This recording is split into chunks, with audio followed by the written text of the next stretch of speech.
No offers had come from Moscow, Kiev, or Petersburg. His earnings in the provinces were negligible. Even in Warsaw, nothing had changed. The proprietor of the Alhambra had consistently refused to increase Yasha's wage. Praise enough they gave him, but the clowns from abroad were paid more. It was somewhat of a mystery, this obstinacy of the theater owners. Volsky's arguments and contentions were useless. Yasha was always among the last to be paid. Amelia was right. As long as he remained in Poland, they would treat him like a third-rate performer. After Volsky had gone, Yasha lay down in the bedroom. The janitor would tend to the horses. Magda would see that the other animals were fed and watered. All three, the parrot, crow, and monkey, were quartered in one room. Scrawny though Magda was, she promptly began to scrub the floor. From generations of peasants, she had inherited her strength, along with her servility. Yasha dozed off, awoke, dozed off again.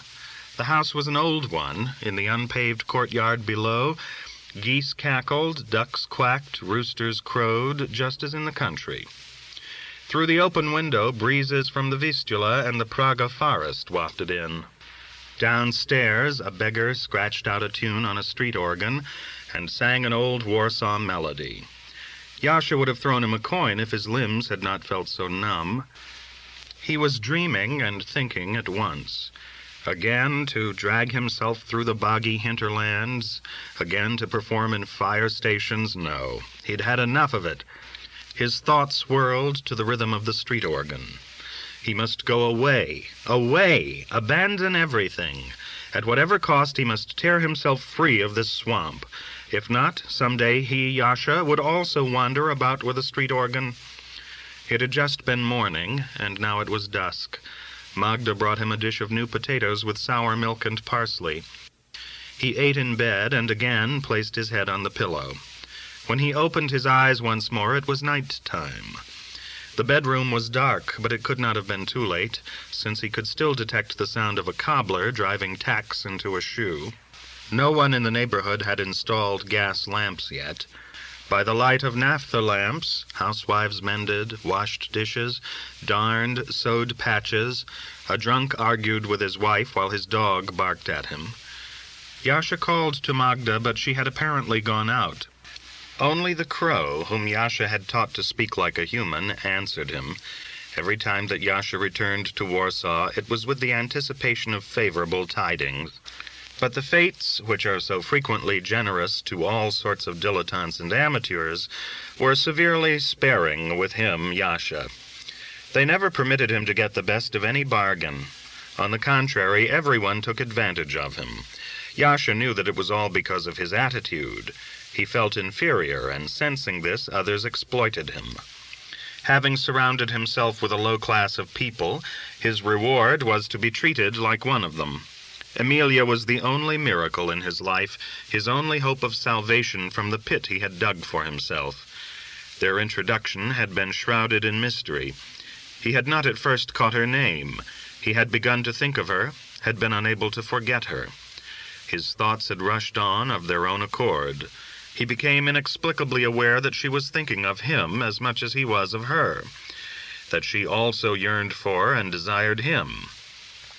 Through the streets of Warsaw he had roamed like a somnambulist, seeking her in coach windows, shops, cafes, theater lobbies.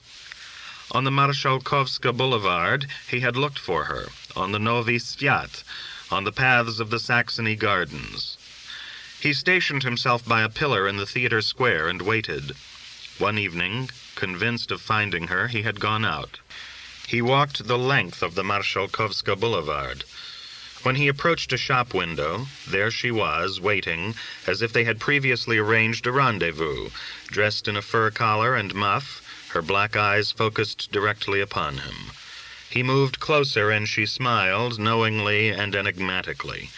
He bowed to her, and she proffered her hand.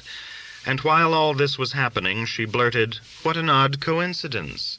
But later she admitted actually having been waiting for him there.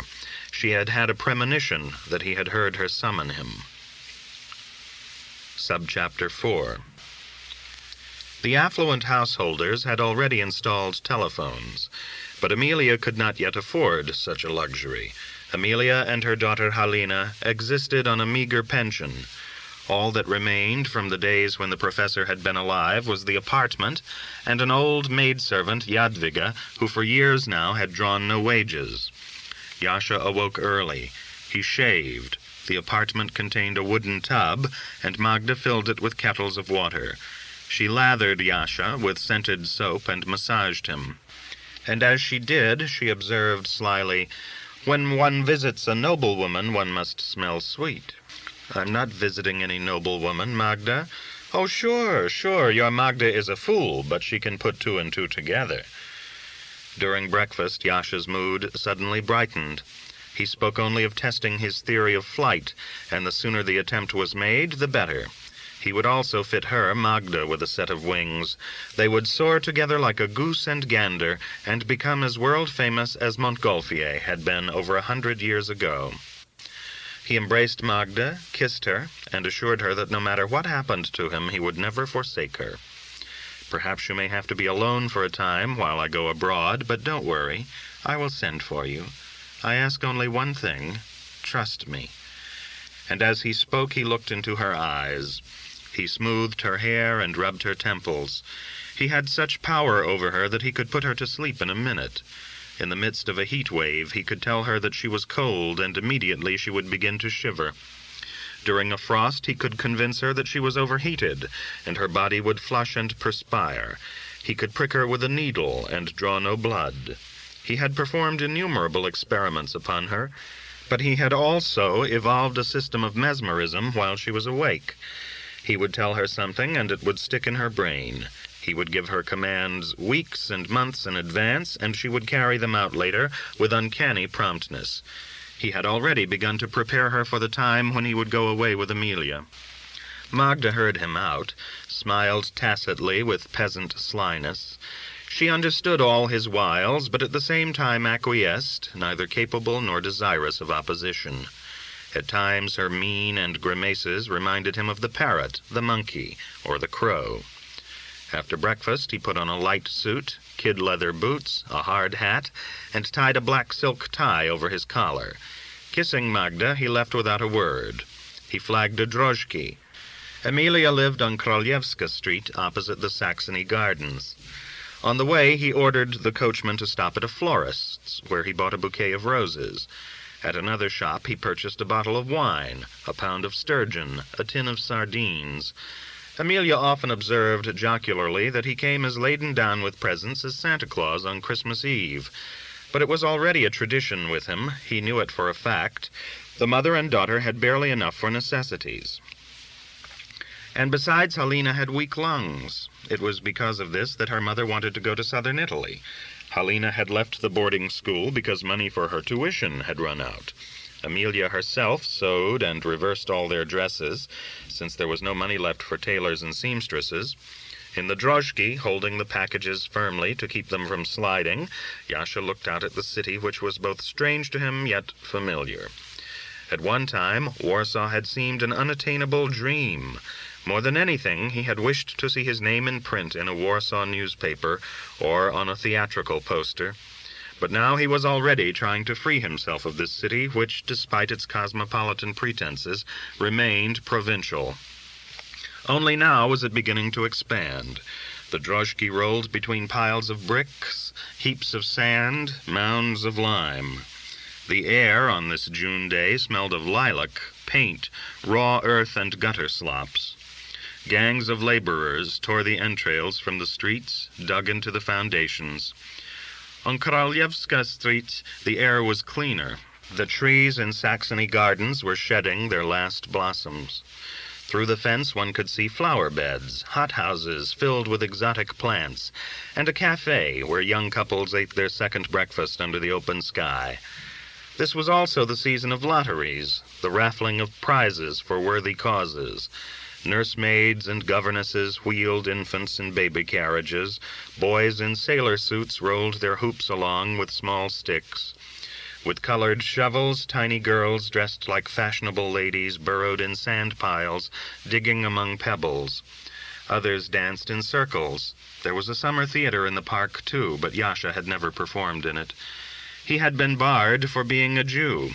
He paid a higher penalty for his Jewishness than those pious individuals with their beards and sidelocks. In other parts of Europe, these restrictions were no longer honored, Amelia had told him. There, an artist was judged simply by his talent. "Well, we'll see, he mumbled to himself. As fate decrees, so shall it be." No matter how bold Yasha was when walking the tightrope or mind-reading in the theater, he always lost confidence whenever he came to Amelia's. He was unsure of his appearance, whether his conduct was exemplary enough for a cosmopolite, whether he erred in his grammar or etiquette. Was he perhaps calling too early in the day? What would he do should he not find Amelia at home? Should he leave the bouquet and the presents, or the flowers only? "Don't be so frightened, Yashala," he counseled himself. "Nobody is going to eat you, after all. She's mad about you, that wench. Fever consumes her. She can hardly wait for you." He puckered his lips and whistled. If he wanted to perform at royal courts, he must not be intimidated by an impoverished widow. Who could tell? Perhaps even countesses and princesses would seek his attention. Women were women, whether in Piasque or Paris. He paid off the coachman, passed through the gate, climbed the marble stairs, and rang the doorbell. Jadwiga opened it promptly, a gray little woman in a white apron and bonnet, her face wrinkled as a fig. He asked for Mrs. Klabotsky. Was she home? Jadwiga nodded affirmatively, smiled knowingly, took the flowers, the packages, his cane and hat. She opened the door into the drawing-room. The last time he was here had been during a cold spell. Amelia had been sick, her neck enveloped. Now the room was summery. Shafts of sunlight filtered through the curtains, highlighted the rug and the parquet, danced off the vases, the picture frames, the keys of the pianoforte. The rubber plant in the bucket had sprouted new leaves. On the divan lay a length of material which Amelia was apparently in the process of embroidering. A needle stuck in the cloth. Yasha began to pace to and fro. What a far cry this was from Leibush Lekach's Zeftel. Still, it was really all the same. The door opened and Amelia came in. Yasha opened his eyes wide and almost whistled. Until now he had seen her only in black.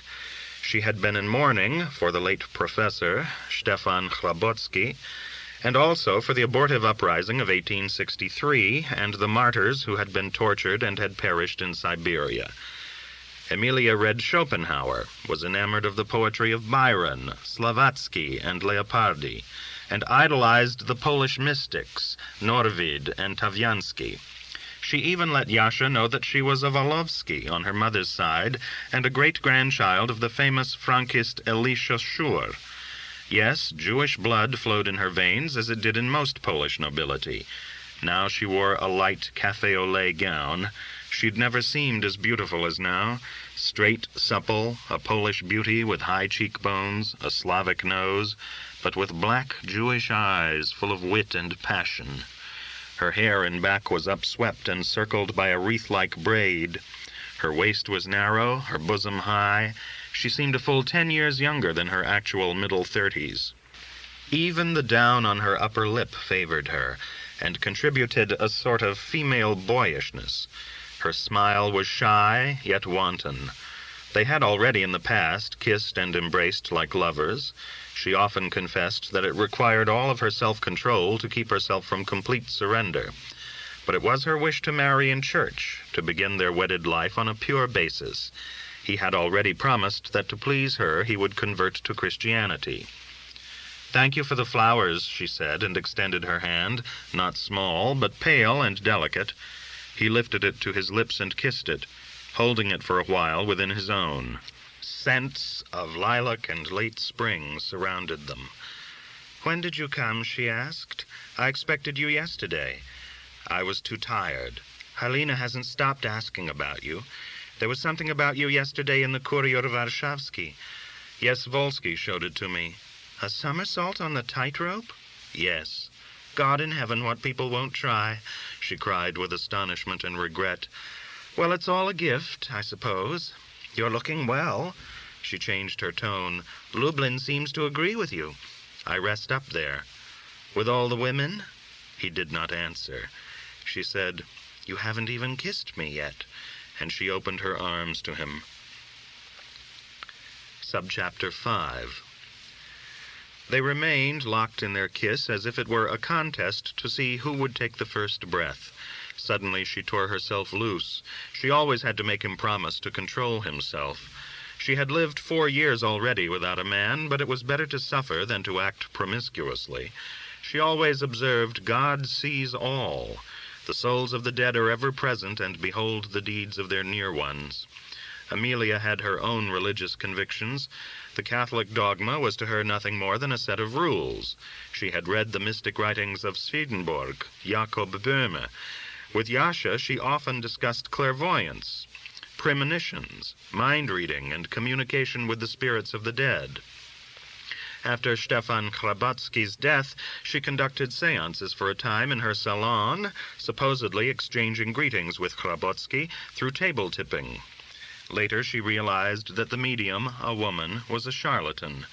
The mysticism had through some strange fashion blended within Amelia with skepticism and a quiet sense of humor.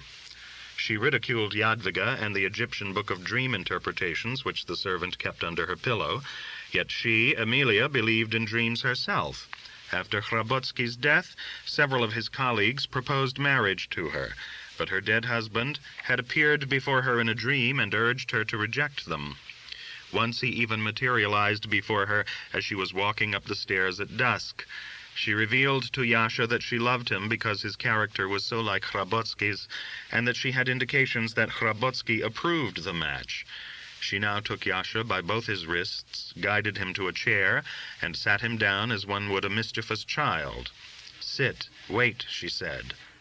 "How long must I wait?" "It all depends on you." She sat down facing him in a chaise longue. Her tearing herself away from him had been for her a physical effort. She sat momentarily flushed, as if surprised at her own lust. They began to converse in the severed phrases of intimates who have been parted and try to bind up the broken threads. Helena had been ill 2 weeks ago. She, Amelia, had also had the grippe. "I wrote you that, didn't I? Well, I've forgotten. Yes, everything is fine now. Helena, gone to the park to read. Very absorbed in books now, but such trash. God, how bad literature has become. Common, cheap. Wasn't this May a cold one? Snow, even. The theater? No, we went nowhere. Aside from the fact that tickets are exorbitant, the quality of the plays is so absurd. Everything translated from the French, and poorly translated at that. The eternal triangle. But wouldn't you rather talk about yourself? Where did you wander all these weeks? When you leave, everything seems unreal. It all seems like a dream to me. But when a letter comes, the world is all right again. Well, and all of a sudden Helena comes running in all excited. You've been mentioned in the Courier. What? Some sort of a write-up. Helena is convinced that anyone whose name is mentioned in the newspapers is a demigod, even if it is because the person has been struck by an omnibus. And how are you? You're looking well. You don't appear to have missed us. What do I really know about you? You always were, and you still are, an enigma. The more you talk about yourself, the less I can figure you out. You have women all over Poland. You drag yourself around in a covered wagon like a gypsy. It's really amusing. A person with your talent and so unadvanced. Often I think that your entire conduct is a joke on yourself and the world. What's that?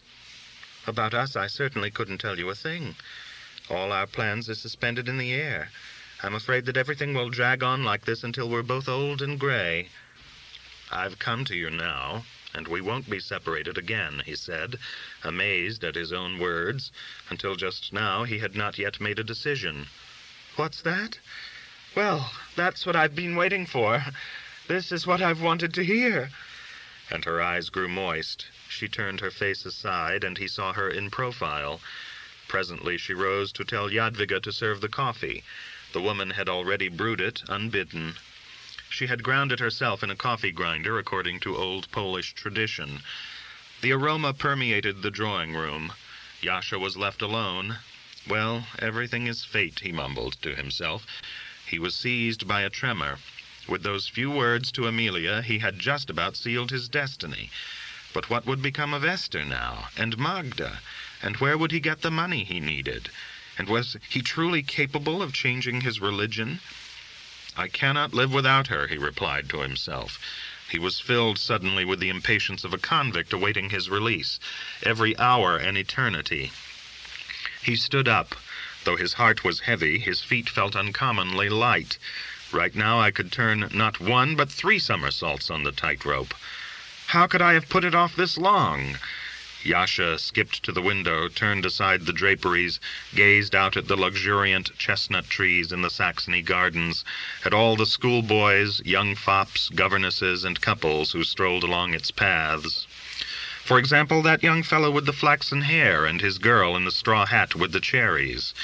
They strutted like 2 birds, stopped, took another step, moved about in one spot, looked at each other, sniffed one another, played at the games only lovers know. They seemed to be precipitating a tussle or a kind of dance of the sexes.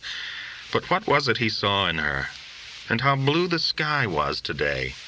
Pale blue, like the curtain which hung in the temple during the days of awe.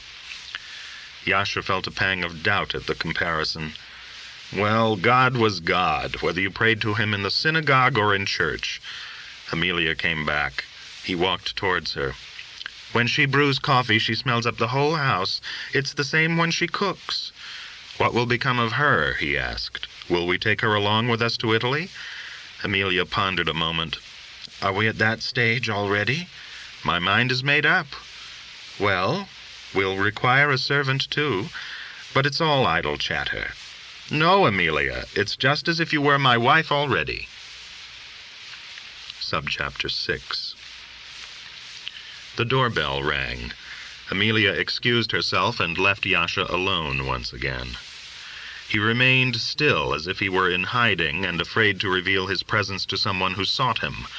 He had already compromised Amelia, but she still concealed him from her relatives. He had become like one who sees but is himself invisible. He sat there and stared at the furniture, at the rugs.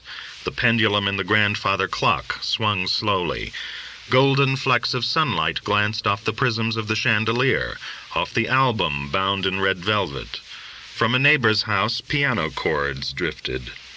He had always admired the cleanliness of this apartment, the affluent tidiness. Everything was placed where it belonged. There wasn't a hint of dust anywhere. Those who lived here never seemed to accumulate dirt or anything else superfluous. No disagreeable odors, no disconcerting thoughts. Yasha listened intently. Amelia had several distant relatives living in town. They frequently dropped in uninvited. Yasha sometimes had to leave through the kitchen entrance. While he listened, he tried to evaluate his situation. To realize his plans, he would need money, at least 15,000 rubles. He could only obtain that much money one way. But again, was he prepared for such a step? Being intimate with many women had transformed him into one who lived for the moment, guided himself only by impulse and inspiration. He made plans, but everything remained fluid. He spoke of love, but he could not truthfully account to himself what he meant by it, nor what Amelia understood it to be. And during all his transgressions he had always sensed the hand of Providence. Hidden forces propelled him always, even during his performances. But could he expect God to lead him into theft and apostasy? Listening to the notes of the piano, he heard his own thoughts simultaneously. Before every action, a voice within him usually made itself audible, spoke clearly, commanded sternly, proposed all the details. But this time he experienced a sense of anticipation. Something else was scheduled to occur. Something was still to be altered. In his notebook he had a list of banks and addresses of wealthy people who kept their money in metal strong-boxes. But he had not followed up these possibilities. He had already managed to justify the deed he contemplated, for he had sworn a promise to return everything with interest once he had won fame abroad. But he had not yet been able to appease his conscience. Fear, disgust, and self-contempt remained. He was descended from people of honor. His grandparents on both sides were famous for their honesty. A great-grandfather once trailed a merchant to Lenchno to pay back a forgotten 10 groschen. The door opened, and Halina appeared in the doorway, fair, suddenly tall for her 14 years, with blonde pigtails, light blue eyes, a straight nose, full lips, and the transparent paleness of skin peculiar to those afflicted with anemia and weak lungs. She had grown during the short time he had been away, and she seemed ashamed of it. She looked at Yasha, pleased and confused at once. Halina took after her father. She had the mind of a scientist. She yearned to understand everything, each trick that he, Yasha, performed, every word that he spoke to her mother while she, Halina, was present.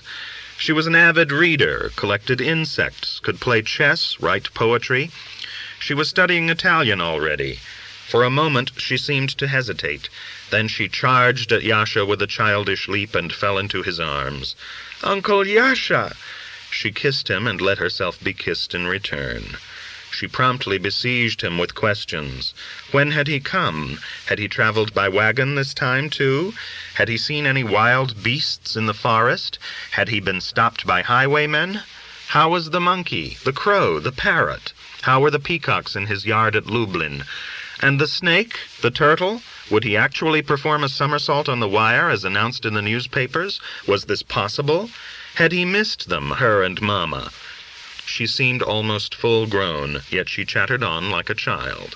But there was a sense of artificiality as well as playfulness. "You've shut up like a tree," Yasha said. "Everyone refers to my height," she pouted with childish reproof, "just as if it were my fault. I lie in bed and I feel myself growing. An imp tugs at my feet. I don't want to grow at all. I should like to remain little always. What shall I do, Uncle Yasha? Is there an exercise to make one remain small? Tell me, Uncle Yasha." And she kissed his forehead. So much love, Yasha mused. Aloud he said, "Yes, there is a way." "How?" "We'll put you in the grandfather clock and lock the door. You won't be able to grow taller than the cabinet." Halina perked up immediately. "He has a solution for everything. How quickly his mind works. He doesn't have to think at all. How does your brain work, Uncle Yasha?" "Why don't you take off the lid and look inside? It's just like the mechanism of a clock." "More clocks. That's all you have on your mind today. Clocks. Are you working on a new trick with a clock? Have you read the Courier? You're famous. All Warsaw admires you. Why did you stay away so long, Uncle Yasha? I was ill, and I called for you every minute. I dreamed about you, too. Mama scolded me because I talked so much about you. She is terribly jealous," Halina said, blushing at her own words. Just then Amelia walked in. "So your Uncle Yasha is here again. I can't tell you how often she asked about you." "Don't tell him, Mama, don't tell him. He will become spoiled. He thinks that because he is a great artist and we are insignificant little people, he can lord it over us. God is mightier than you, Uncle Yasha. He can perform even finer tricks."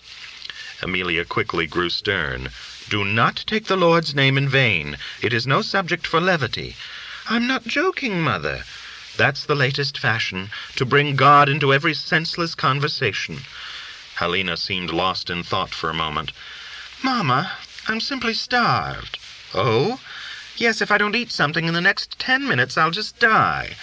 "Oh, how you carry on, like a child of 6. Tell Jadwiga to give you something to eat." "And you, Mama, aren't you hungry?" "No, I manage to survive from one meal to the next." "But you hardly eat, Mama. A glass of cocoa means breakfast to you. How about you, Uncle Yasha?" "I could eat an elephant." "Come on, then. Let's eat him together." Subchapter 7. Yasha sat down with mother and daughter, and they all ate their second breakfast. All the delicacies that Yasha had brought. The sturgeon, the sardines, the Swiss cheese. Jadwiga brought coffee with cream. Halina ate with gusto, praising and enjoying every mouthful. "How good this smells! It melts in your mouth." The crusts of the freshly baked rolls crackled between her teeth. Amelia chewed in a slow, ladylike way. Yasha himself ate with enjoyment. He looked forward to these snacks with Amelia and Halina. With Esther, he had little to talk about. She knew nothing beside her housewifely chores and her sewing business. Here, the conversation came easily. It turned to hypnotism. Amelia had often warned Yasha not to discuss this subject before Halina, but he could not very well avoid it. He was advertised in the newspapers as a hypnotist, and Halina was too clever and curious to be dissuaded with a word. Besides, she read adult books. Professor Hrabotsky had left an extensive library. His colleagues from the university and former pupils sent Amelia textbooks and tear sheets from scientific journals. Halina examined everything. She was familiar with Mesmer, his theories and his trials, had read about Charcot and Janet. The Polish newspapers printed articles about the hypnotist Feldman, who had caused a sensation in various Polish salons. He had even been permitted to demonstrate his powers in hospitals and private clinics. For the millionth time, Halina asked Yasha the same question. How could one person inject his will into another? How was it possible for one person to put another to sleep by looking at him? How could someone be made to shiver with cold in the hottest weather or in an overheated room? I don't know the answer myself, Yasha said. That's the honest truth. But you've done these things yourself. Does the spider know how it spins its web?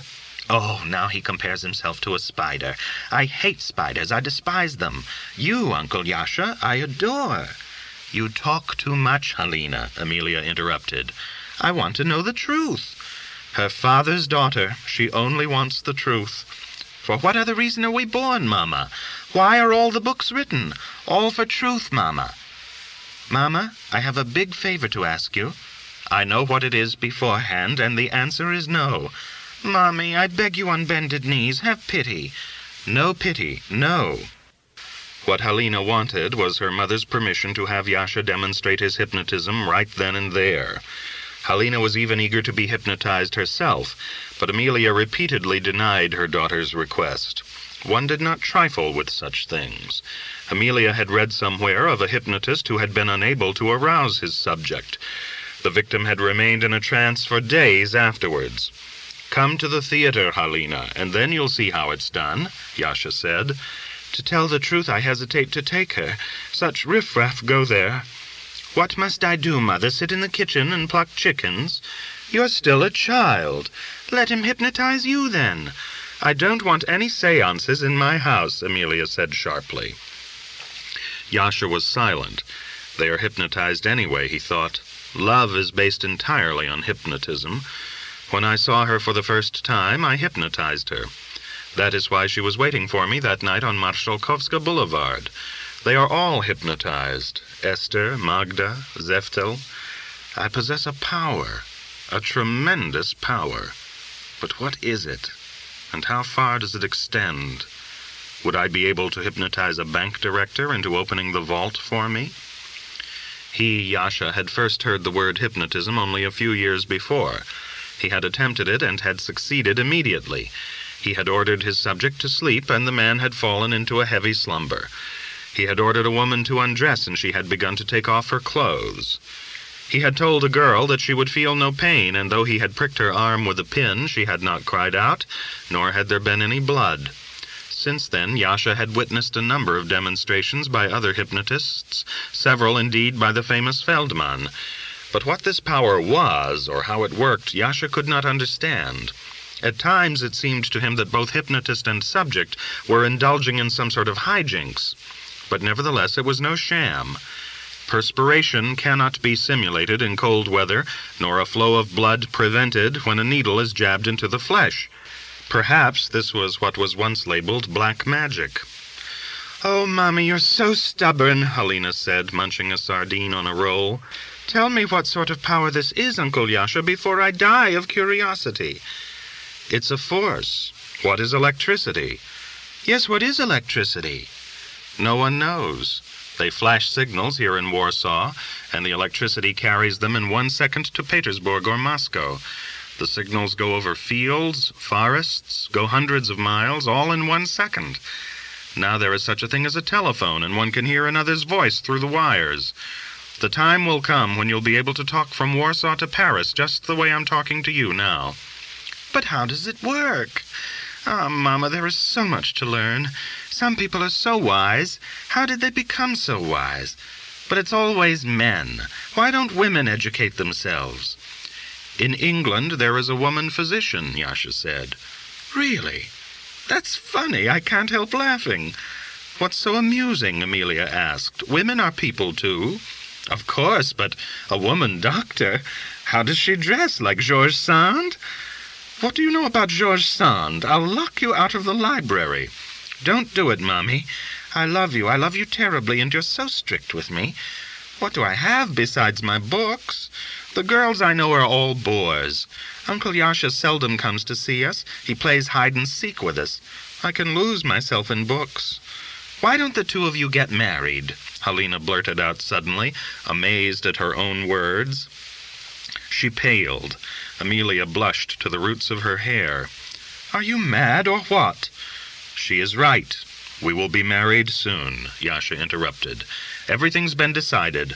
All three of us are going to Italy. Helena hung her head, shamefaced. She began to toy with the tip of her braid as if to count the hairs. Amelia lowered her eyes. She sat there, helpless, ashamed, gratified by Yasha's words. The girl chattered ceaselessly, but this time her foolish prattle had been helpful. He had just then made it official. Amelia lifted her eyes. Helena, go to your room. Chapter 5. Usually, Yasha began to rehearse 2 weeks before the opening. Just this year, when he had prepared a new and difficult repertoire, he kept delaying the rehearsals from day to day. The proprietor of the Alhambra had refused to raise Yasha's salary. Volsky, the impresario, was quietly negotiating with another summer theater, the Palace.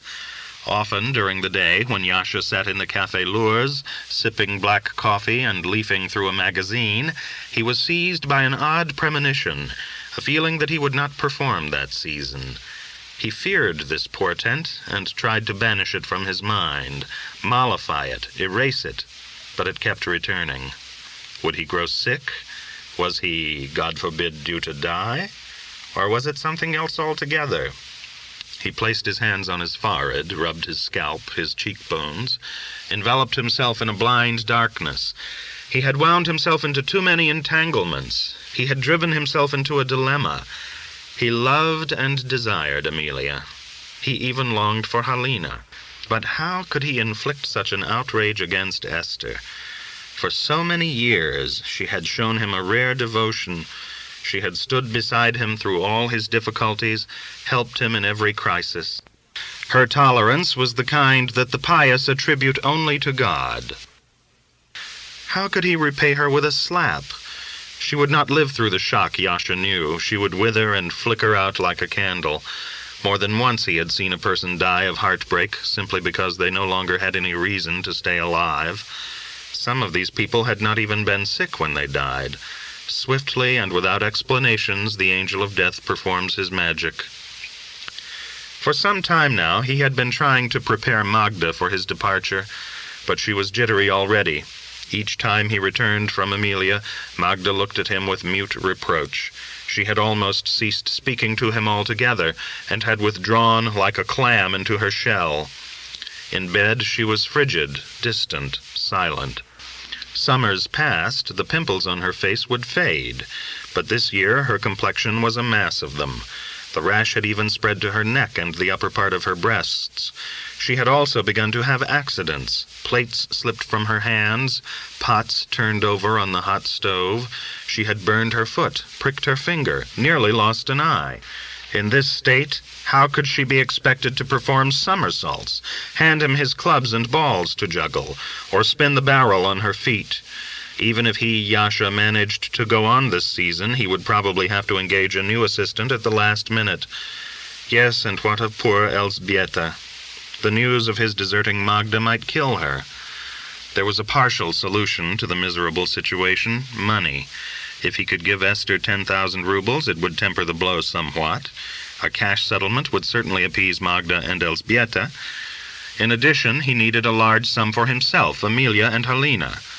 Her plan was to purchase a villa in southern Italy where the climate would benefit Helena's lungs. He, Yasha, would not be able to begin performing right away. He would first have to learn the language, engage an impresario, make contacts. He could not afford to sell his services as cheaply there as he did here in Poland. He would have to begin right at the top.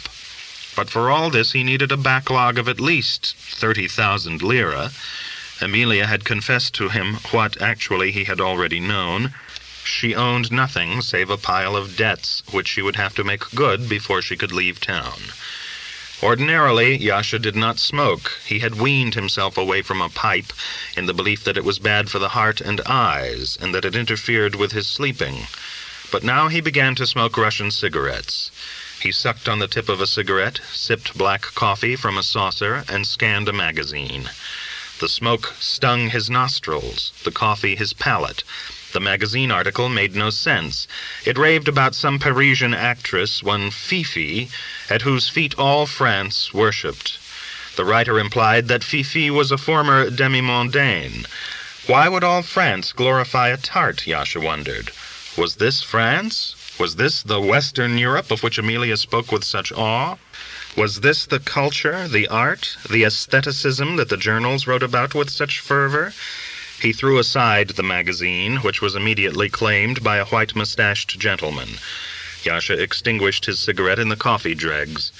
All his reflections and speculations inevitably led to the one conclusion: he must get his hands on a large sum of money, if not legally, then by theft.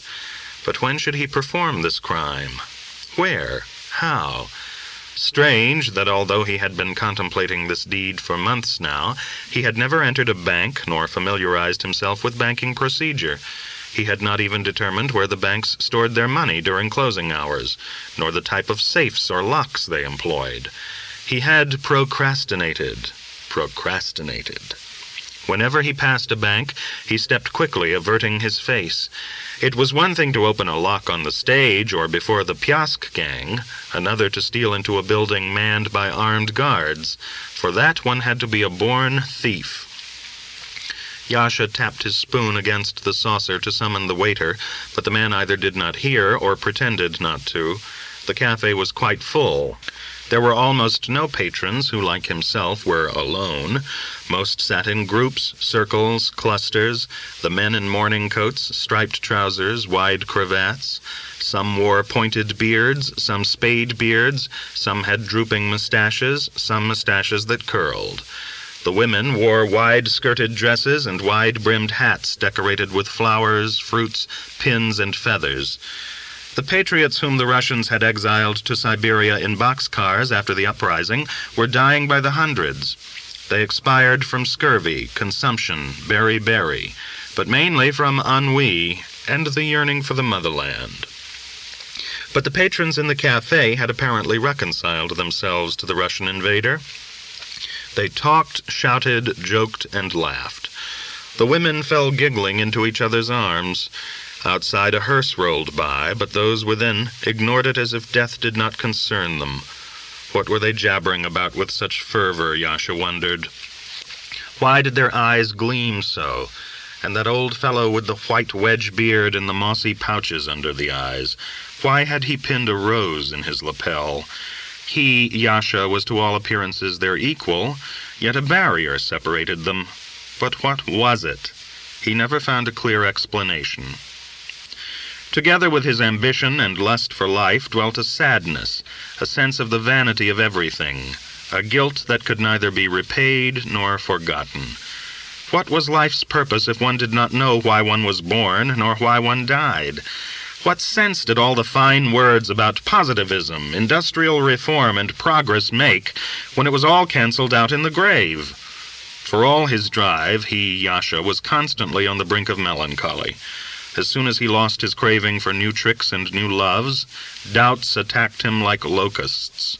Had he been brought into the world simply to turn a few somersaults and deceive a number of females? On the other hand, could he, Yasha, revere a god whom someone had invented? Could he, Yasha, sit like that Jew with ashes on his head and bewail a temple which had been destroyed 2,000 years ago? And would he be able later to kneel and cross himself before that Jesus of Nazareth, who allegedly had been born of the Holy Spirit, and was no less a personage than God's only Son? The waiter was at the table. "What does the gentleman wish?" "To pay," Yasha said. His words seemed ambiguous, as if he had intended saying, "To pay for my deceitful life." Subchapter 2. In the first act of the play, the husband invited Adam Pawlowski to spend the summer with him at his villa, but Adam Pawlowski made excuses. He revealed a secret. He had a sweetheart, the young wife of an old nobleman, but the husband was adamant. The sweetheart could wait. He wanted Pawlowski, in the course of the vacation, to instruct his daughter on the pianoforte, and to give English lessons to his wife. French had just about gone out of fashion.